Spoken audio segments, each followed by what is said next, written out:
Salam dan bahagia buat anak-anak sekalian. Kita bertemu kembali di pertemuan kedua, yaitu dalam pembelajaran jarak jauh. Dan ini adalah kelanjutan dari minggu lalu. Hari ini kita akan mempelajari tentang materi dan penggolongannya, yang terdiri atas 3 jenis. Yang pertama adalah unsur, yang kedua adalah senyawa, yang ketiga adalah campuran. Unsur adalah zat yang paling sederhana yang tidak dapat diuraikan lagi menjadi zat yang lebih sederhana. Unsur itu sangat banyak kita jumpai dalam kehidupan sehari-hari. Jadi, dari kita bangun tidur sampai kita tidur lagi, kita sangat sering berinteraksi dengan unsur yang ada di alam, yaitu unsur-unsur kimia. Nah, saking banyaknya unsur-unsur kimia yang ada di alam ini, maka para ahli kimia merangkumnya dalam tabel periode unsur. Nah, itu nanti kita akan pelajari pada pertemuan selanjutnya.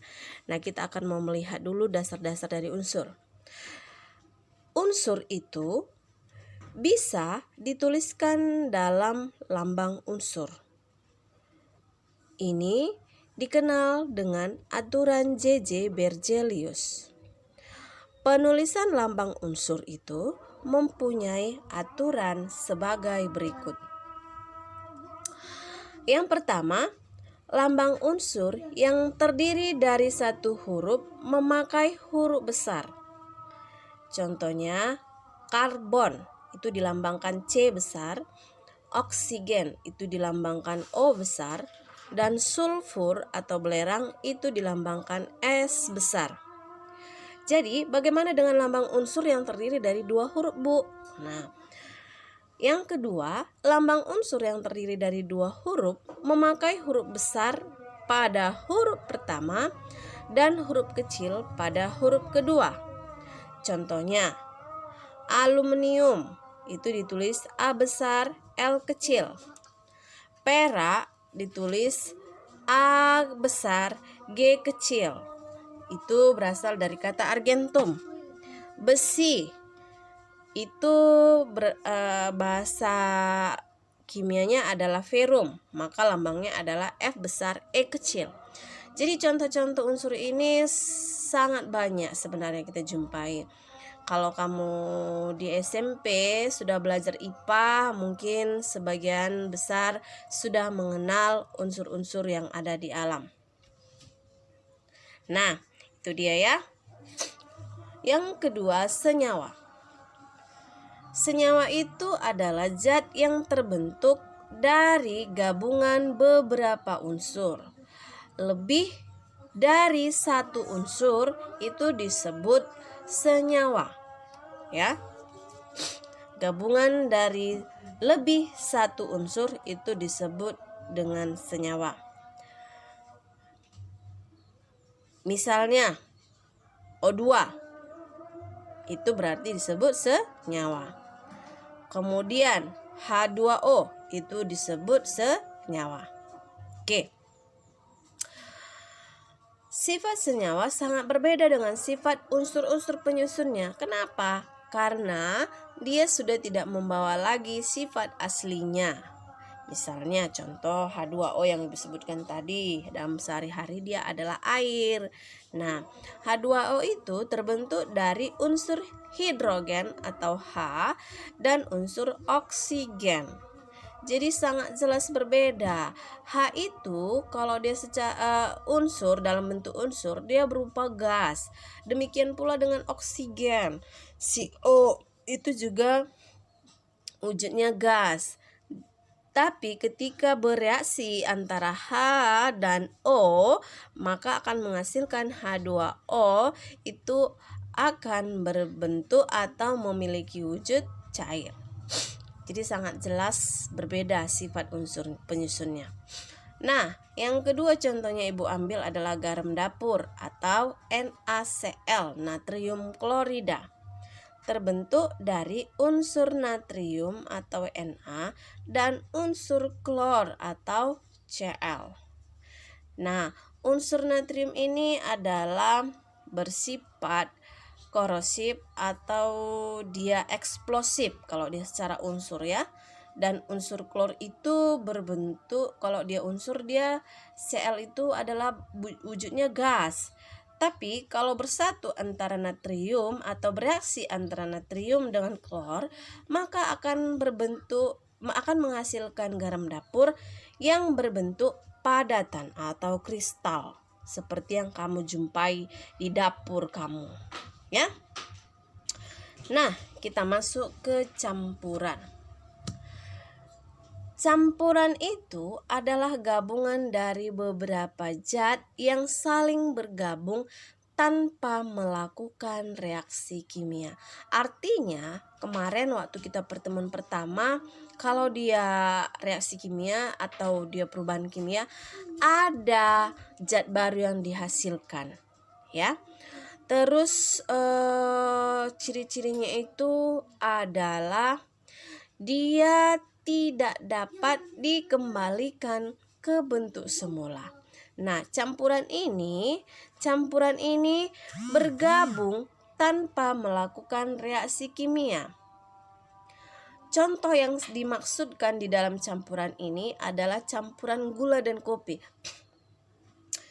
Artinya kalau gula bercampur dengan kopi, dia tidak akan mengalami reaksi kimia. Tidak ada zat baru yang dihasilkan kalau gula dan kopi bercampur. Kemudian antara gula dan kopi kalau dicampur itu masih bisa dipisahkan mana gula mana kopi. Dengan cara apa? Penyaringan. Karena apa? Partikel gula bisa lebih besar dari partikel kopi. Nah, yang kedua, udara yang terdiri dari campuran oksigen, nitrogen, dan debu. Ya, campuran antara oksigen, nitrogen, dan debu itu masih bisa kita bedakan. Ya. Nah, kita mau lihat dulu perbedaan campuran dan senyawa. Campuran dan senyawa. Lihat di slide kamu bahwa campuran itu terbentuk tanpa melalui reaksi kimia, sedangkan senyawa terbentuk melalui reaksi kimia. Yang kedua perbedaannya adalah perbandingan komponen penyusunnya sembarang, suka-suka hati. Yang kedua untuk perbedaan senyawa, perbandingan komponen penyusunnya tetap. Yang ketiga, komponen penyusunnya memiliki sifat masing-masing. Artinya, kalau tadi kopi bercampur dengan gula, tetap si kopi membawa sifat kopi, gula membawa sifat gula. Sedangkan komponen senyawa, untuk senyawa komponennya kehilangan sifatnya semula. Yang seperti yang saya jelaskan tadi, antara hidrogen dan oksigen ya. Kemudian antara natrium dengan klor yang menghasilkan natrium klorida. Yang keempat, komponen penyusunnya dapat dipisahkan secara fisis.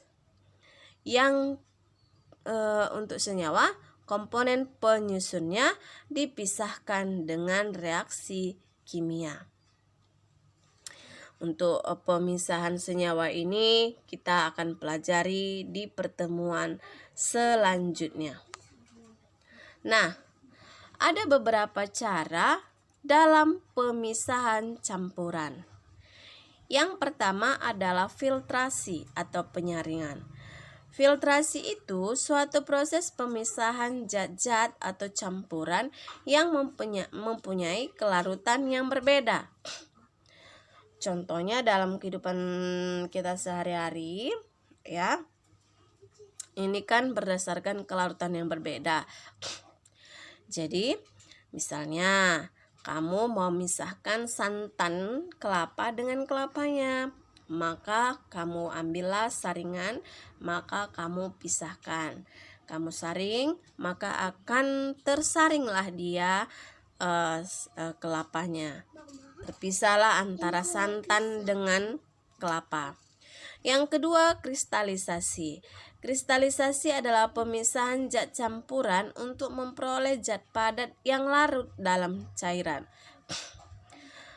Ini misalnya adalah proses pembuatan garam, ya. Pembuatan garam. Misalnya kita mau mengambil rasa asin dari air laut, ya kan? Maka kita akan melakukan kristalisasi. Destilasi. Kalau destilasi itu adalah suatu proses pemisahan suatu campuran yang terdiri dari cairan dengan cairan yang memiliki titik didih yang berbeda. Nah, destilasi ini biasanya dipakai dalam penyulingan minyak bumi. Nah, minyak bumi itu kan fraksi-fraksinya sangat banyak. Minyak bumi itu ada kerosin, ada bensin, ada solar, dan masih banyak lagi. Bahkan residunya itu yaitu aspal itu bisa dipakai, dan makanya harga minyak bumi itu sangat mahal. Nah, untuk pemisahan fraksi-fraksi dari minyak bumi itu dipakailah sistem destilasi, karena titik didih dari solar, bensin, kerosin, dan sebagainya itu berbeda-beda. Jadi dipakailah dengan cara pemisahan destilasi. Nah, kita lanjut ke pemisahan selanjutnya, yaitu ekstraksi. Ekstraksi adalah proses pemisahan suatu campuran dengan cara melarutkan suatu zat ke dalam campuran dengan pelarut yang sesuai. Ya. Jadi ekstraksi ini juga sering kita lakukan dalam kehidupan sehari-hari. Sangat sering kita lakukan dalam kehidupan sehari-hari. Yang kelima, adsorpsi. Penarikan suatu zat oleh zat lain sampai zat yang ditarik menempel pada permukaan zat penariknya. Zat penarik atau penyerap yang biasa digunakan adalah karbon aktif. Ya, ini juga biasa kita lakukan dalam kehidupan sehari-hari. Kemudian selanjutnya kromatografi. Kromatografi adalah pemisahan suatu zat berdasarkan perbedaan kecepatan zat terlarut yang bergerak bersama-sama dengan pelarutnya pada permukaan benda penyerap. Kromatografi biasanya untuk pemisahan zat-zat berwarna, ya. Ini juga kromatografi ini hanya digunakan untuk pemisahan warna aja, untuk memisahkan warna dari warna dasarnya gitu. Kan kalau dalam seni budaya, kurasa anak-anak sekalian sudah belajar apa warna dasar misalnya, ya. Kalau warna hijau itu kan gabungan dari warna biru dan kuning. Nah, jadi kalau kita mau memisahkan warna biru dan kuning dari warna hijau tadi, maka kita akan menggunakan prinsip kromatografi. Nah, sampai di sini materi kita hari ini. Untuk mendalami pengetahuan kamu tentang pemisahan campuran aja, ya, pemisahan campuran, maka ibu mau kalian cari di Google atau dari mana aja tentang keenam alat pemisahan campuran ini. Filtrasi, buat gambarnya. Kristalisasi, buat gambarnya. Destilasi, buat gambarnya. Ekstraksi, buat gambarnya. Adsorpsi, buat gambarnya. Kromatografi, buat gambarnya. Boleh kamu cari di Google. Oke? Kemudian boleh kamu upload melalui lembar kerja siswa atau Japri Ibu Sri Ulina Ginting di nomor 0852 766 32870.